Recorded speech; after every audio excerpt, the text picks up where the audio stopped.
Hier, j'ai imprimé des photos pour les funérailles d'un père.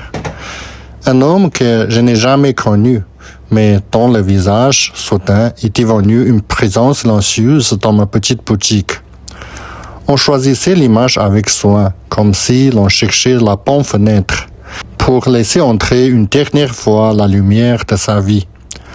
Aujourd'hui, j'ai photographié un bébé de 3 mois pour son tout premier passeport.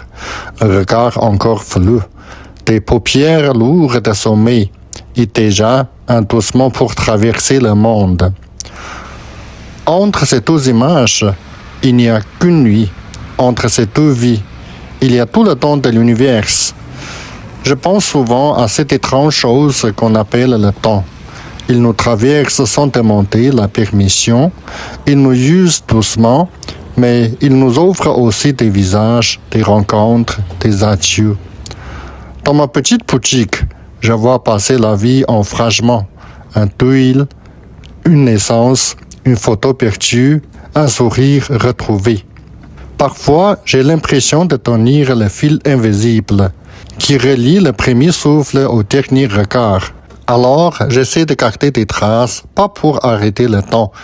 On ne peut pas, mais pour lui dire doucement, je t'ai vu passer.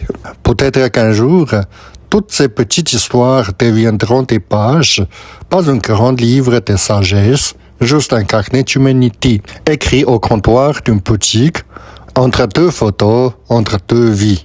Et si je raconte tout ça, ce n'est pas pour comprendre la mort, ni pour expliquer la vie, mais simplement pour me rappeler que pendant que le temps passe, nous sommes encore là.